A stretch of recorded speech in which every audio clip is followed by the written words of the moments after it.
It's wonderful to see you. Thank you so much for coming. This is truly, truly a pleasure and such an exceptional visit by Mr. Ibrahim Jaidah, architect of international renown. Mr. Jaidah had been such a dear friend and support and colleague.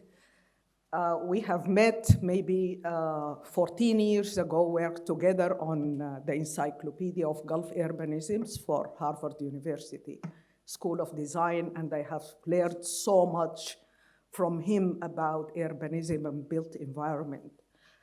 Mr. Jaidah also, for those of us who enjoyed FIFA and enjoyed the stadia here and just the state of the art, he is the person behind the Somama Stadium. So please, this is, again, such an honor. In addition to his incalculable contributions to Qatari architecture and international and world architecture, he has this new book, Discovering Arabian Art Deco.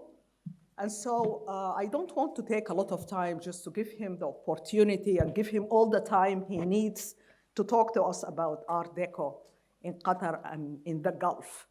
I'm sure that many of you know of his book, The History of Qatari Architecture, but he is a person who told us how people lived before AC, about sustainability, environment, and energy. I am so happy to see that some of my friends here, Firat and Zahra and everybody, and Trish, who are interested in the question of energy, and I hope you will get the opportunity to work with them in their project going forward. So please join me in welcoming Mr. Jaidah. Give him a warm Hoya welcome, and he's a Hoya father. So welcome. Please feel free also to tell us about the ties that bind all the embassies that you built abroad for Qatar. Okay. Thank you. Okay. Oh, yeah, this is mine. And this book goes to the library. Yes. There you go. Yes, so we'll pass it to Robert Lowes. Okay, Bismillah ar-Rahman ar-Rahim. Very good afternoon. It's always a pleasure to come back to this wonderful university. Thanks to Dr. Ruqayya, who got me engaged every year. Now it's an annual thing for me. And a couple of years ago, I had the great honor to speak to the graduates of the university, which was really a big, big honor for me. It was one of the toughest talks that I gave because I didn't know how big it was. And then all of a sudden, I'm on the stage. Her Highness is there. His Highness is there. And I was, oh, God. Anyway, this is a lot easier, more casual. I've done... a big part of what I enjoy doing, and basically I started doing it since I graduated from the University of Oklahoma, coming back to Doha in '88. When I was a college student, I had no reference whatsoever about our vernacular architecture, let alone our regional architecture.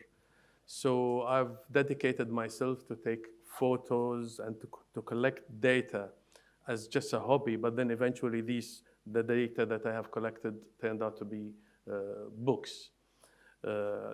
This is my fourth book, but as I was searching for our early modern, I sort of discovered Arabian Deco, an era that has never been documented, nor even understood that it's part of our history. And like I always say, in the past here in Doha, 20 years ago, if it's not mud houses, if it's not Sugwag, if it's not history.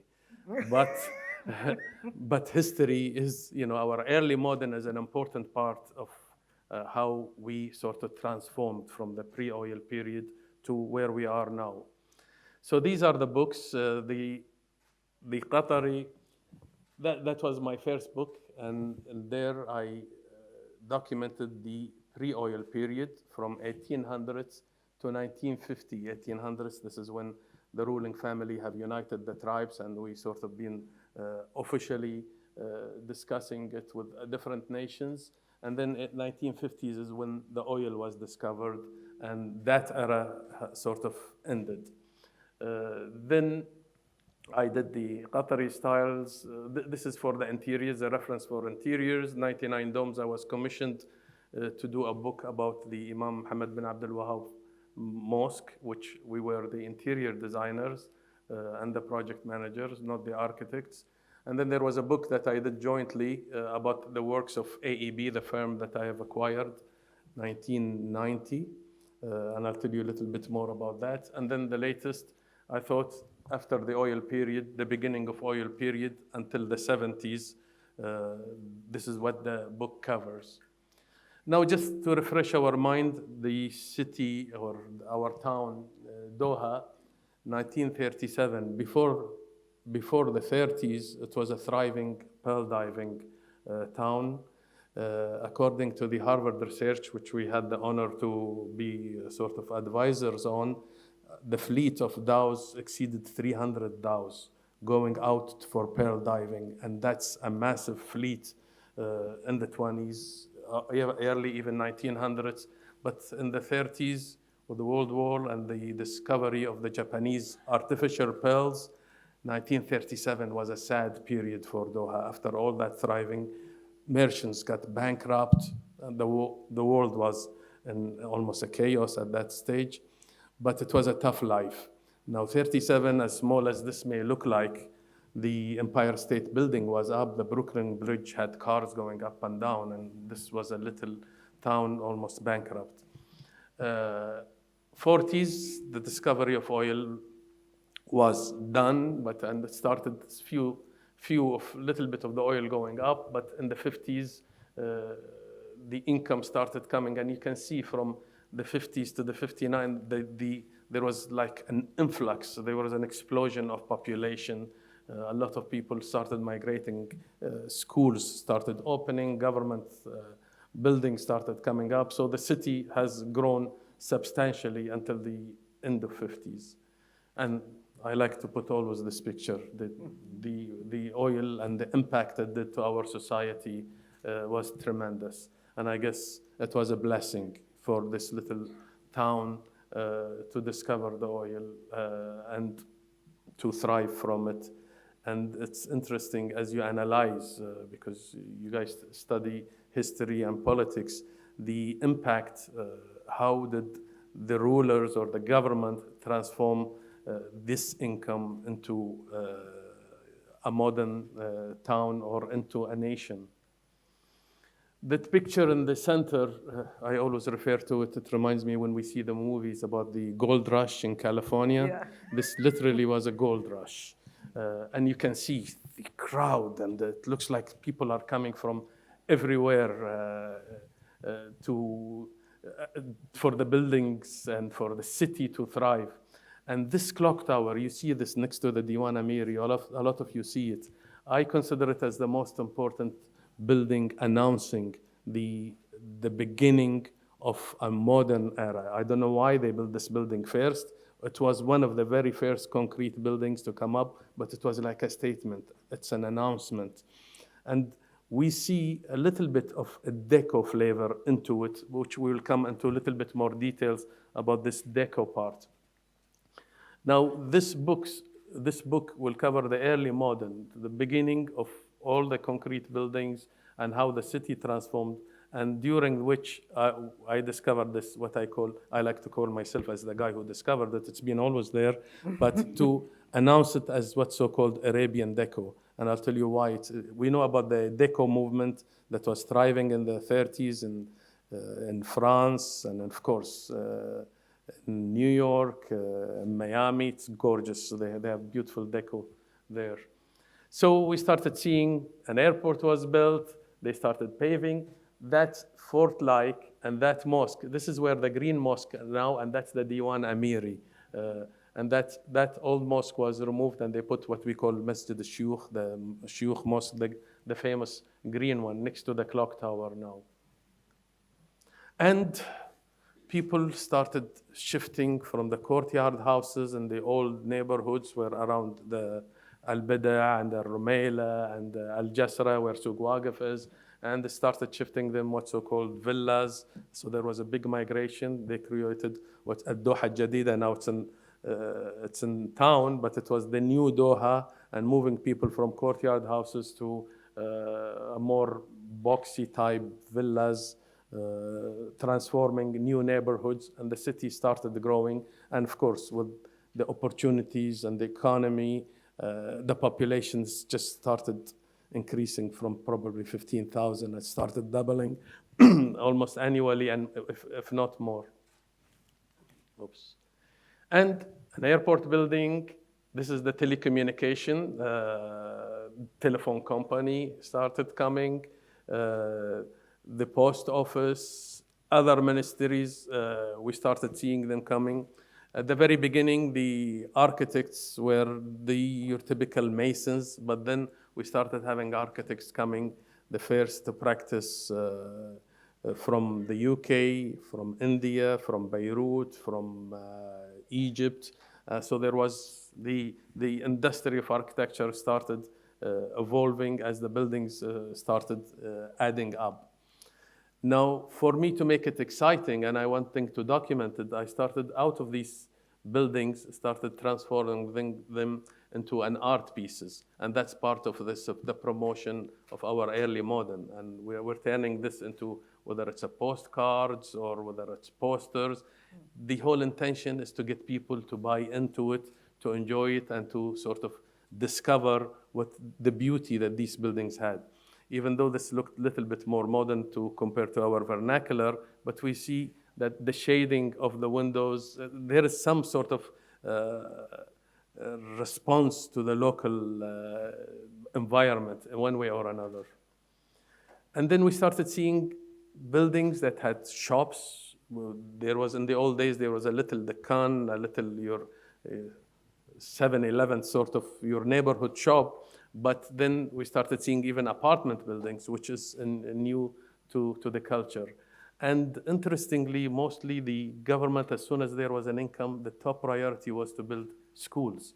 And we have documented the very first rows of the buildings of schools. Again, they're all based on a corridor. It's a very classical design, a corridor, whether it's the arches, but it's all arcaded, and the classrooms are all around. And these, a lot of them has been knocked out, but fortunately, they started protecting them and transforming them into other uses.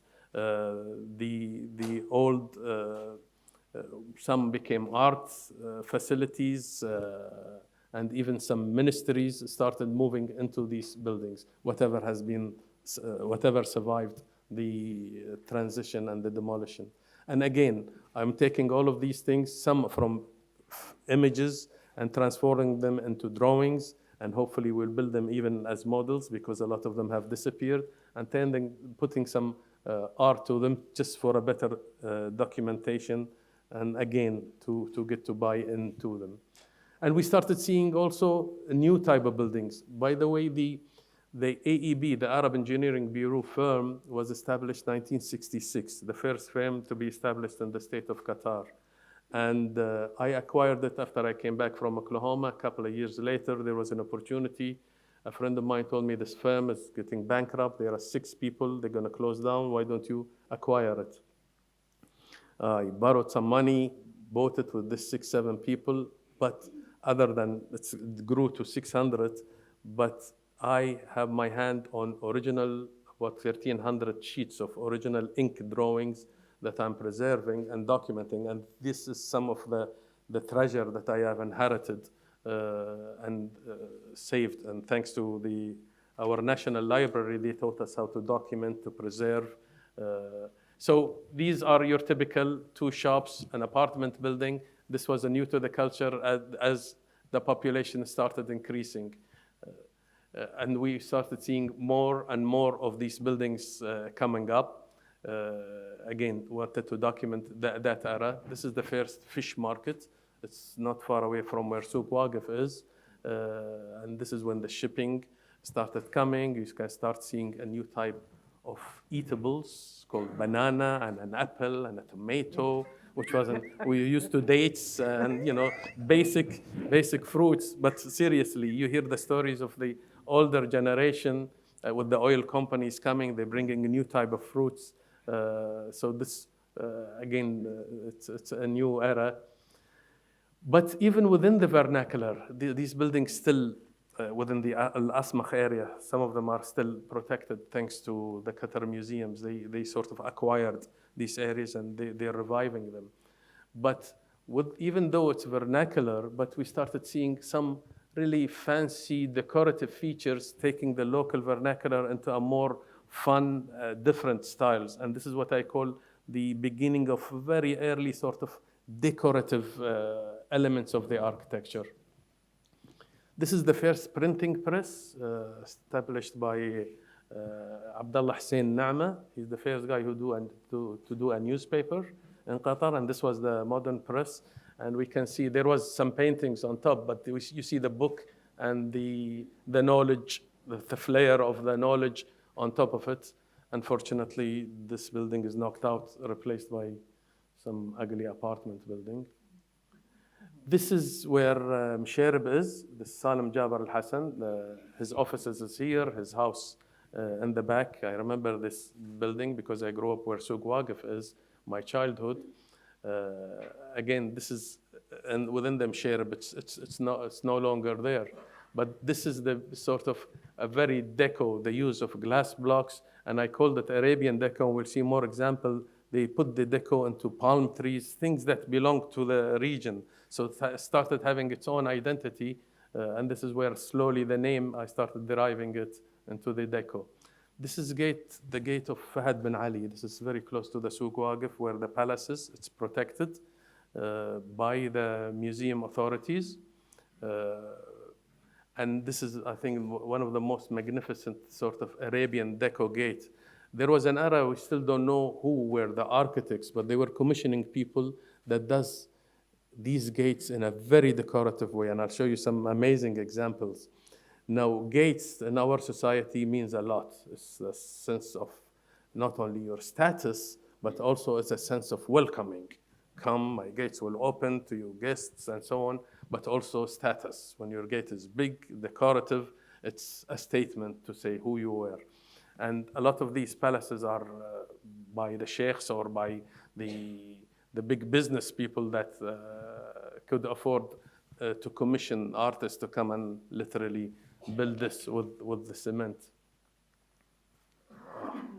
And again, we've taken these from drawings, redraw them, and started putting some nice art into them. Nada is sitting here. She is the artist behind transforming these architectural elements, color it, and we work together. And we created posters and postcards, and we wanted to make this fun. And then the whole purpose of this, to get it deep, to get people to buy in, the younger generation, the visitors, that this is a unique style of architecture. So I put the old Corvette and a very contemporary Battola lady, and this became like posters, and it became more fun. But we redrew all of them. The gate is protected, but it's all painted in white. And I've been discussing this with the museums, that let's bring it back alive to its original things. And looking at this image, and you go just see the references that's there in, whether it's in New York or in Miami, Florida, it's deco. By all means, it's deco.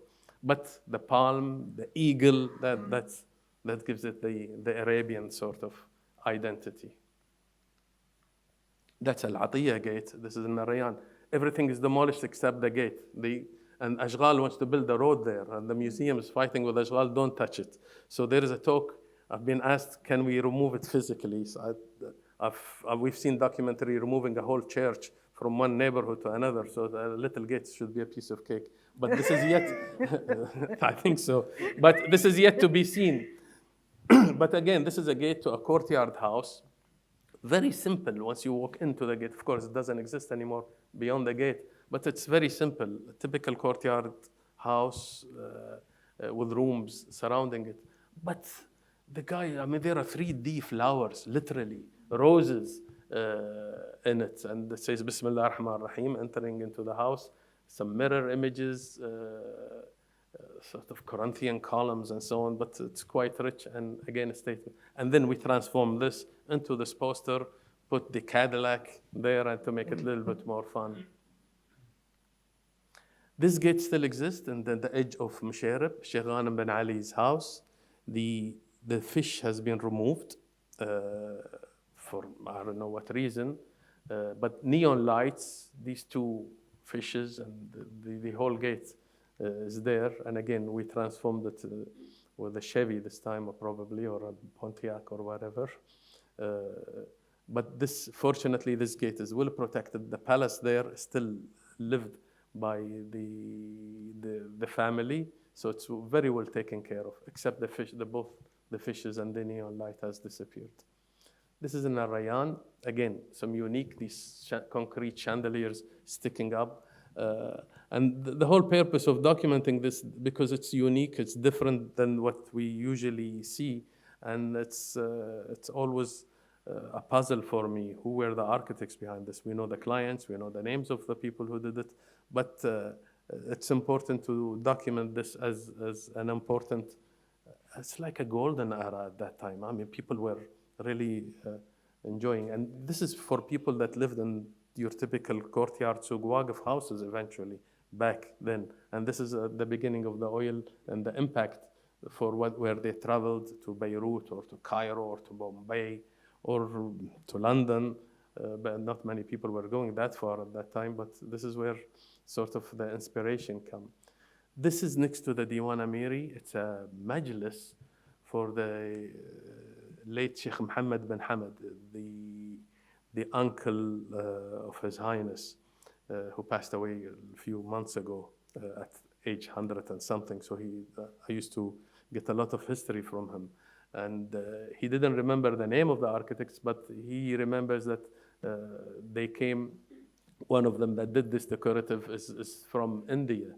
But this is quite decorative, and these features, as you zoom in, it had so much vocabulary, and I hope this building is sort of intact, not restored, but intact, and it will be very nice to see this building transform into a sort of an architectural little museum or something, because these buildings have to be rehabilitated, reused.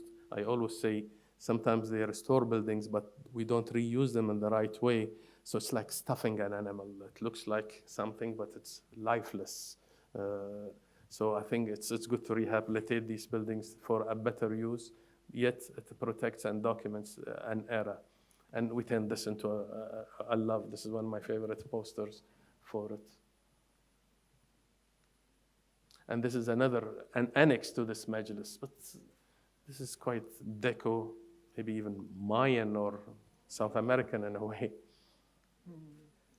This is in Al Asmakh. This is one of my very favorite buildings for Sayyid Al Ali. Long time ago, it was like a modern apartment building. But that particular logo speaks also very loud of what's so-called Arabian Deco with all these features. This building is well intact, not reused, but it's protected. Still, the museums on it, like the rest of Al Asmakh, which is very interesting. Al Asmakh area, the beauty of it, it has all the eras of our construction, pre-oil period. So there are mud houses. There is beginning of oil period, which is the deco style, and there is some little bit more modern eras. But this is a statement. That I used as a logo also in the book, but I also commissioned a ceramic makers to make it in a larger form, and I'm now going to start doing it in a smaller form because I think this can create a beautiful, whether it's souvenir or something. Again, this is part of the education and accessibility to all this beautiful art. This is in where the parks, Rumaila and Al Bida Park. By the way, Al Bida, once upon a time, was the oldest city. It's before Al Jasra, before Doha. Al Bida was a thriving fortress city, and people lived there. But then as time went by, there were some palaces, but next to it, there were some villas, and very decorative villas. And I think these villas were for the engineers of the oil companies or some big shots, because they were really fancy. And from these photos, by the way, I used to take them as I drive around when I came back from the States, because I was fascinated by these. And it's, I don't know, my destiny. I go to places and I see the bulldozer a week later coming and knocking them down, which broke my heart, but I'm so happy that I documented them. And then, again, transformed them into proper drawings, re-rendered. At least it's documented. And we didn't see many mosques of that era, but this dome also had decorative. This had pink leaves and so on before it started deteriorating. And while we were doing the research, I discovered this young lady, Buthayna al-Miftah, who is fascinated about taking photos of the doors of the 60s and the 70s, probably 50s also. It was a thriving business for these door makers. You would go and where Souq Waqif is or any neighborhood, and there's always this steel maker that will do this fancy steel and weld them and will make your door. These were the doors that replaced all the beautiful wooden doors eventually on the mud houses, and eventually became for that early modern villas. So there's a huge, nice library that she has. I started following her on her Instagram, but then we communicated with her. I wanted to feature these with the peacocks and with all these fancy colors. I loved it so much, we used it for the book cover. Actually, Rizzoli insisted that we use this. I wanted to use one of the Deco drawings. They said, this is, it's good that I listened to Rizzoli. Because it's quite cool. And this is part of the library of the AEB, the firm, which was once upon a time the most important, the first firm to be established in the state of Qatar. This was the Ministry of Foreign Affairs. This is on the Corniche facing the Souq Waqif. It's a park now. It's been knocked out. But this was like taking the I wouldn't say vernacular, but the Arabic or Islamic architecture into a modern approach. There were several schools in Iraq and Egypt taking the contemporary Islamic architecture. And this was part of that movement. And these are the drawings, which again, we're transforming them, but these are some of the buildings that has gone. But some of these arched features became a sort of a trend to, or even the villas, which we'll see some examples. This is some of the renderings. We have all the original ink drawings for all these renderings for the proposals of that ministry. One of the drawings is not shown here. It's interesting. I put my hand on a drawing. It's called the ruler's table, the desk of the ruler. We have the original ink drawings. I share this with the museums for the exhibit that they're doing in the old palace. Hospitals, we started seeing them. This is an extension to a hospital. I mean, this is out of space. Somebody was really getting creative in the 70s. This was never built, but this drawing is close to my heart. That's why I wanted to render it. I think that we can get away with designing this these days also. And look how much fun they were having when they were rendering. Look at this cool guy with his glasses on. This is Al-Mashriq Bank. Again, it's knocked out in the same area where the ministry was, between Souq Waqif and the sea. But this was the first sort of corporate banking architecture. But also, this is all the treasure of AEB library. The Arab Bank, the first branch, commercial bank, the first branch, and we have all these drawings. That's turning these buildings into a rendering. And then the famous Al-Mana car showroom. This is their first car showroom. I made a poster out of this for a gift of my friend, the descendant of this family. This is because this is their very first showroom. This is the Al Darwish travel agency. And then Al Rayyan Club. And some mansions started coming up, and some of the arches that we spoke about. Interestingly, at that era, because architects were coming from Beirut and Cairo, they all had balconies because they had nice weather or overlooking a river or looking a garden. But we adopted this as is. So all the houses had balconies that were never used for privacy reason, and the weather does not allow you to do that. So eventually, I lived in a house like this. Eventually, these became extensions to the bedrooms. So these balconies were canceled, but it was adopted as it is, as seen. I want something like that, but all these balconies were canceled, and now we don't do balconies anymore, I guess. Some other examples. Again, the renderings that they used to do by hand is fun. Now we use all sort of softwares. With the AI now, it can do this in a couple of minutes, but doesn't do it that much with that much flair and joy.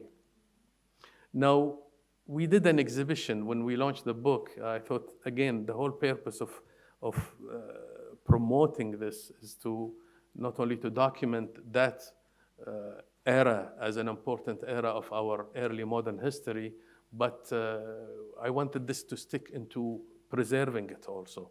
And not only preserving it, maybe even the younger generation can be inspired by it, not to copy it, but to understand that the sky is their limit, how creative they can take the identity. So I always tell them, our identity is not the skin of what Souk Waqif is, and if you want to do it Qatari, it's way beyond.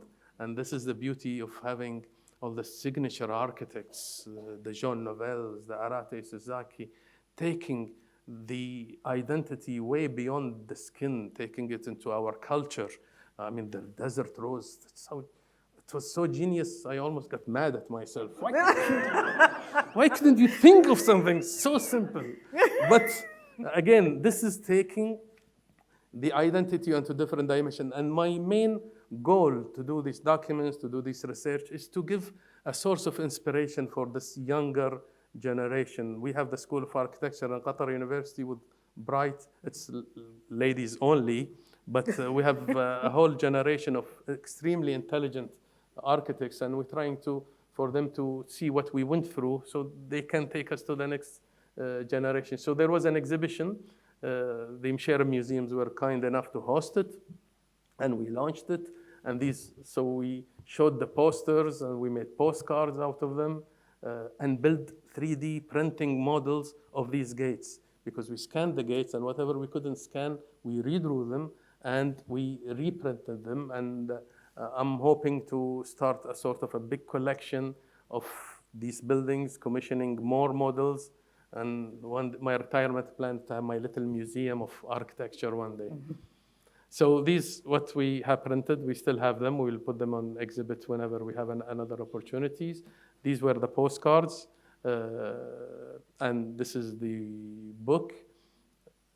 And I intend to do more and more of whatever, vernacular or early modern, into making it more appealing and sort of to celebrate it. Now, the book ends. What's next? It ends in the 70s. At the 70s, the late Sheikh Khalifa commissioned a gentleman who happens to be living in Qatar now, Mr. Hisham Qaddoumi, the genius who lived in Texas and brought the big master planners, and there was no corniche, nothing. Sheikh Khalifa said that we want to build a modern city. And he commissioned William Pereira, who was a shining star in the States, to do what's so-called the corniche. They built the Sheraton, they built the Diwan Amiri, and then we had a downtown coming up. So the book ends before that, and this is hopefully the next research that we're going to do, and to say what happened in the 80s. This is the big boom that transformed Qatar into a very modern city with the universities, with the bigger ministries, and the beginning of sort of signature architects coming in. The downtown remained as empty, believe it or not, until the late 90s. Then there was only 4 or 5 buildings, and then there was a race when the Emir father in the 90s declared, let's build it, and he who builds first, we shall rent from him as a government building. And that was sort of the peak of my career. I was at the right place, the right time, right age, right talent. We were booming. We're turning over towers every couple of months, getting ready to build one tower. How good was this or not? Fortunately, that boom didn't drive. The government realized, wait a minute, we shouldn't end up with glass buildings. Let's stop. And so then there was a direction for the more of the identity, even in the contemporary. And this is when we started seeing the fancy signature architects transforming our nation. And these are some of the examples: the Sheraton, the post office, the fire station. And I was really honored to transform this from a fire station into the artist residence and into gallery, where the fire truck station became a gallery. And this is when I'm saying we can restore buildings, but if we don't reuse them in the right way, they become like the stuffed animal. So this is a beautiful transformation, reuse of buildings, which we hope for some of the beautiful examples that still exist, that we transform them into something more usable and more fun. And hopefully this is the next research that we do. Thank you so much. I hope I didn't talk too long.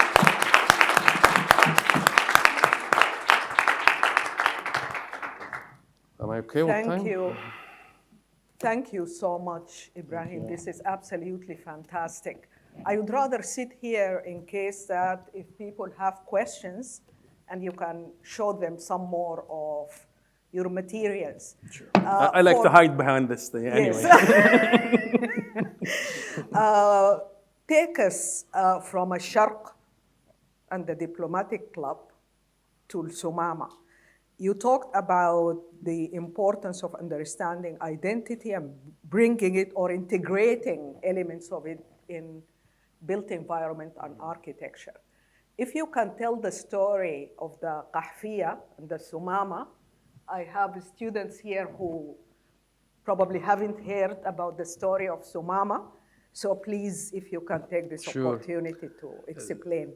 Let me tell you about some sort of a contradiction at the beginning. The beginning of my career, when I came back, our vernacular sort of came to a halt in the 50s. So I came back and saw where it stopped, because the modern came and everybody abandoned these courtyard houses. So there was no transition.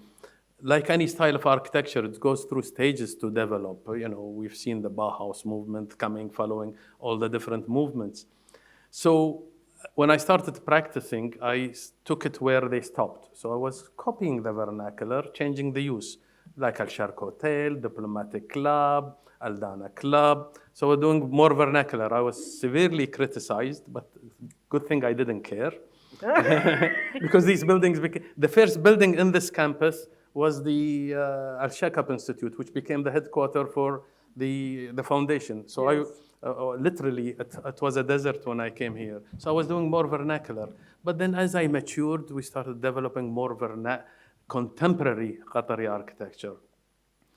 Until we heard Qatar won the event. It was a historical moment. And we hear Zaha Hadid is coming to town, Sir Norman Foster is doing a museum. And I get a call, Ibrahim, you'll get a chance to compete. With who? With all this? I've never done I went to a football match twice in my life. Now I can say that. In any case, before the World Cup. So the competition was to do something of our culture, inspired by your culture. There were some references, even the head cover or any elements. So study hard, go to the souk, collect all the type of kahfiyas, understand what type of patterns. And it's like you see in the movies, you sketch, no, you throw it away. Until we came up with something that has the horizontal, the circles, and so on. Submitted it.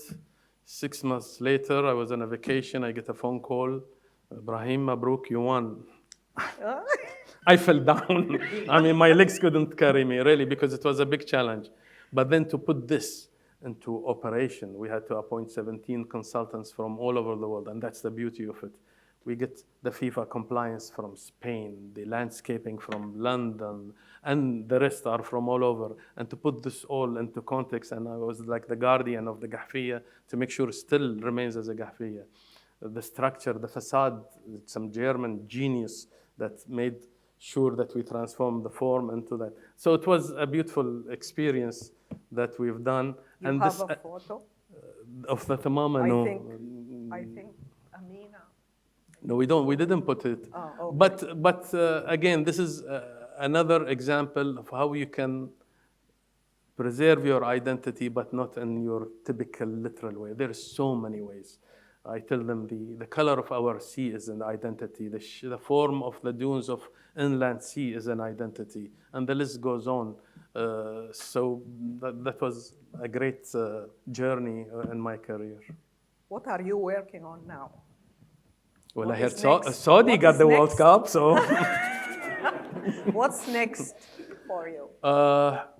I'm doing quite few cultural projects, which is exciting. I'm doing 2 UNESCO protected museums in Oman, and Oman with its rich old culture. I'm doing a couple of them, and a couple of them also in Saudi Arabia, in Ad-Diriyah, very vernacular, very cultural, and so this gets me exciting usually. And plus, we're doing your typical hotels and retail, but the cultural projects usually are more fun, intense research. Great. This is the last thing that I will say, and I will turn it to all my friends and colleagues here.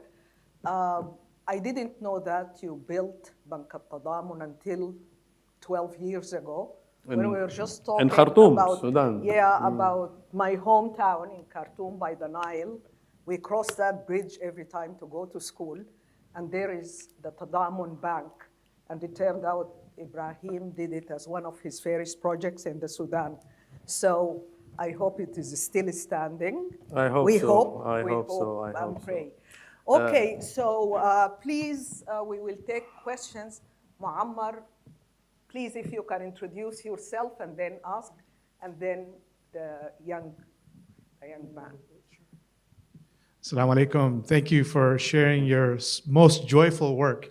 I think at the end of the day, you always must be smiling from all the fun things you're looking at. I just have 2 simple questions. One, where can we get those postcards, or are the visuals of the postcards available on your website? And the other question I'm curious about culturally, do Qatar, I love courtyard houses, but I think they're disappearing. Do Qataris miss those kinds of houses? Because there was a certain centrality to it, and there's a certain family aspect to it, which is very different now. It's very different in its structure. So what are your thoughts on that, and how do you feel the community sees the fact that they moved on to the villa and different architecture now? 2 parts. The book and the postcards are in the Msheir museums. They sell them there.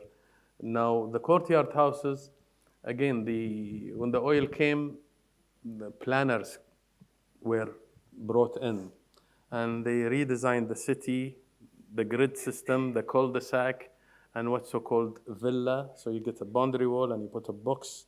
So we were deprived from the privacy that was there. And so there was a big transition in the social, cultural thing. The neighborhoods was very close. I did a paper, which I presented in Muscat last week, and it's how we revive the courtyard houses into our modern life, to where we still have our privacy. I can walk my kids can walk to school without crossing a street, yet I can have my vehicle parked in my house. It's a nice theory. Hopefully it will do one day. We do miss the courtyard houses. We missed out a lot, but there is a new generation that wouldn't even know the difference. But there is a lot to be revived, I think. Okay, great. Yes, please. Can you introduce yourself? السلام عليكم. أستاذ معك غانم الكبيسي. أول شيء أبي أقوله أن أنا أشعر بالفخر عندما أشوف الإبداع القطري وأشكرك على ذلك. I commend you for all the work that you've done in the world of architecture. My question is, I've done a paper for my nationalism class with my professor Zarqa, who's right here actually.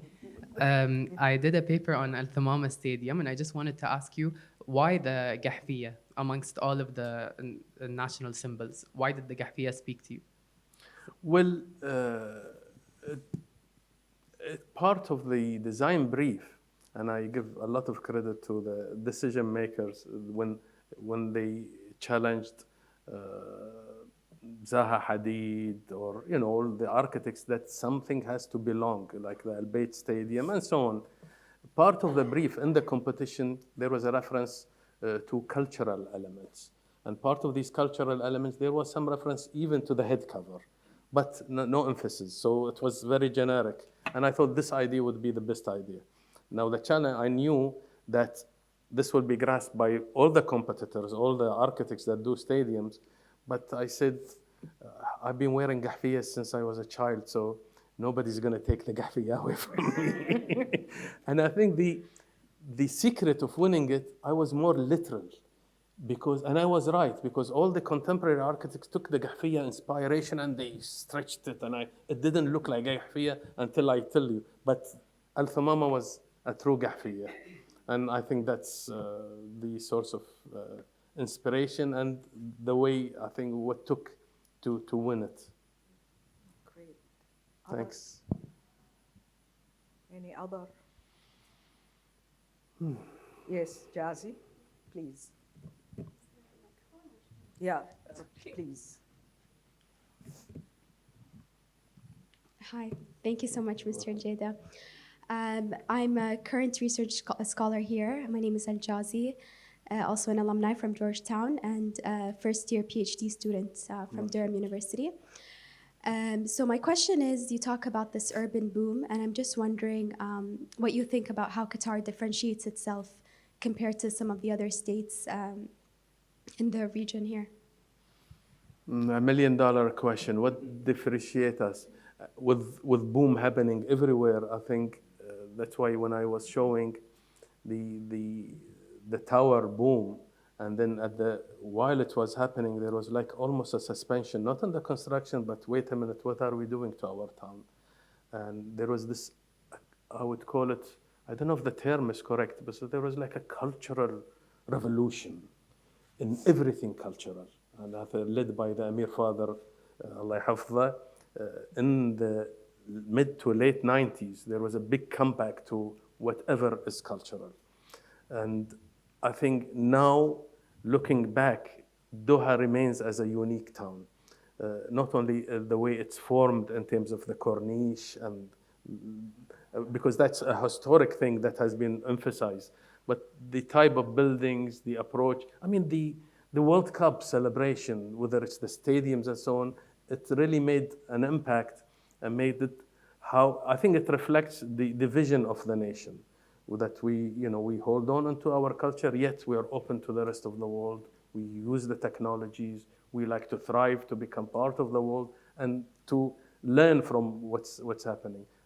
Doha is unique, I think. When we travel, there is a lot of uniqueness, the way it's planned. I mean, we've seen downtowns, the grid system. You walk and the towers are like shoulders, standing shoulders. You don't get to enjoy the corniche. Do it. Don't be driving because you'll hit the wall. Let somebody drive. And while as you're driving around the corniche, you see the buildings rotating, literally, like they are rotating. And our town is beautiful and it's unique. And it's not like any other town. I mean, you see downtowns, you see everything. But there is something unique about it. Fortunately, even with Lusail expansion, I think it's one of the most modern sort of neighborhoods, I mean, globally, because the infrastructure below it is beyond any imagination.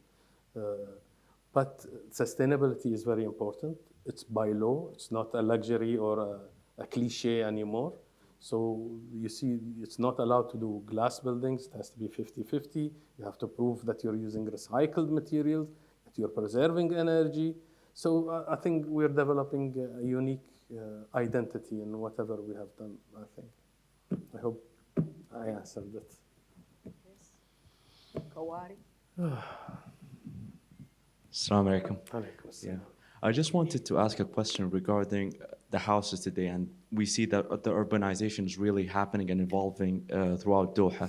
But do you think that we should, like, for example, have elements of preserving the courtyards, the sikka, al-hosh today? Because we are missing out in seeing a lot of smaller house sizes, so therefore you wouldn't see a lot of cultural elements in the houses. So do you think that in the future there will be regulations in terms of having a cultural preservation in modern houses today? I really hope so. We are victims of, we talk about cultural preservation, blah, blah, blah, identity, but nothing is being done in our new neighborhoods.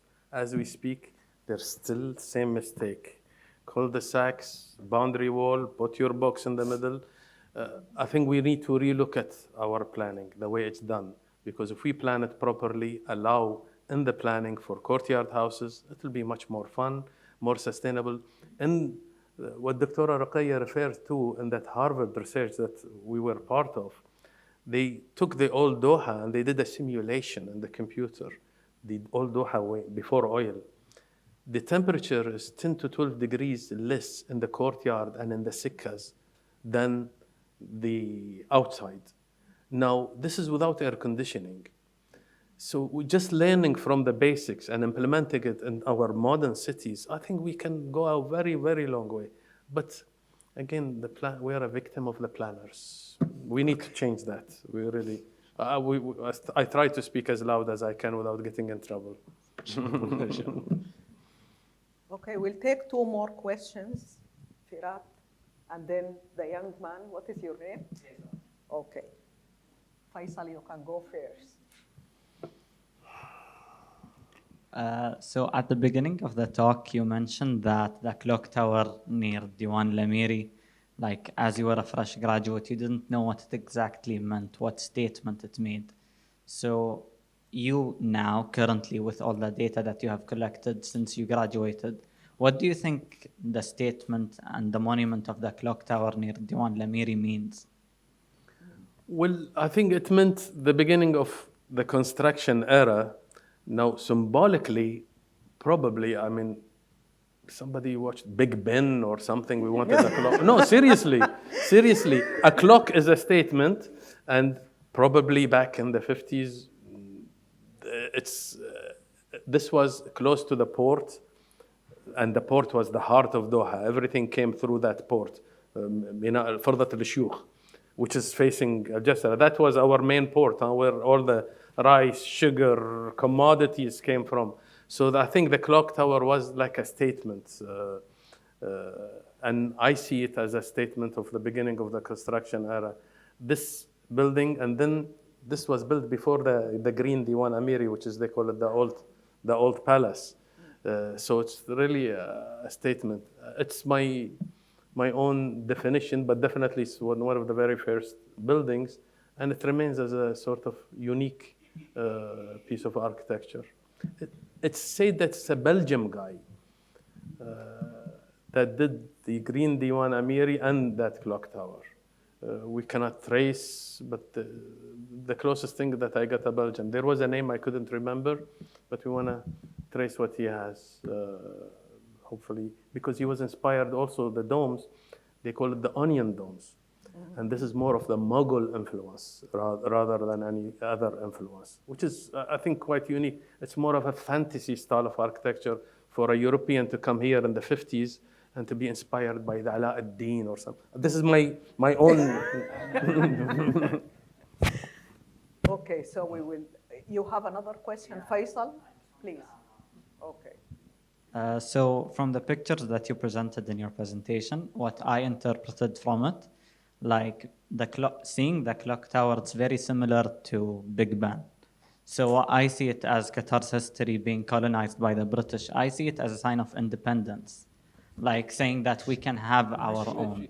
Like, especially during the time, Big Ben was famously known to the world. So them building a clock tower, I think it represented like Qatar saying to the international community, to all the states, that they're independent now. Like you don't need the colonized people.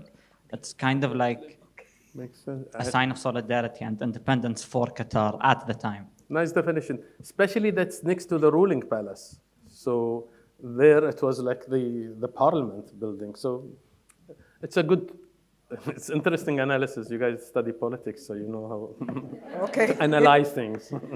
Yeah, well, Better thank than you. us. Great. Very good Iraqi. observation. You have the Well, maybe. last. Thank you. Maybe on our speculations regarding the clock. In the late 19th century Ottoman modernization, you have a mushrooming of clock towers in various, mid-sized cities across the empire, especially during the Abdul Hamid era. And in a way, it's almost like a signaling, heralding of modernity before, all elements of modernization would take place. So I wonder if there can be some form of, deep connection there. But my question is perhaps going back in this final question to Art Deco and your really remarkable work. I wonder how your reflections about that cosmopolitan moment of the Art Deco in comparison to the other, especially contemporary forms of cosmopolitanism that are taking place in regard to architecture and so on. Thank you. Well, most of the cities in our region was hit by what's so-called the international style, these boxes, Bauhaus, no feature whatsoever. We've seen apartments happening in Europe and Middle East, Far East, you name it. But what got my attention is that some of these unique buildings, and that's why I thought it's unique to us and different. I'm still yet to research. I found in the Museum of Architecture in Paris some deco elements, but this was deco when deco was in fashion, 30s, in North Africa, in Algeria. And that's why I'm hoping that this Arabian Deco research will expand. And I'm sure somebody did something in Baghdad during that era, because this came much later in the 50s. There was no Deco movement at that time. It already sort of went to sleep. But I'm hoping, initiating these things will go to expand. But talking about clock towers historically made the landmark when people couldn't have watches. But it continued to become landmarks. I put this in Souk Waqif, and where the Abdulaziz bin Nasser Theater, they allowed me to put a small clock tower there. And there is one in the corner because it makes it by default, a landmark. Great. Well, thank you so much, Ibrahim. Thank you.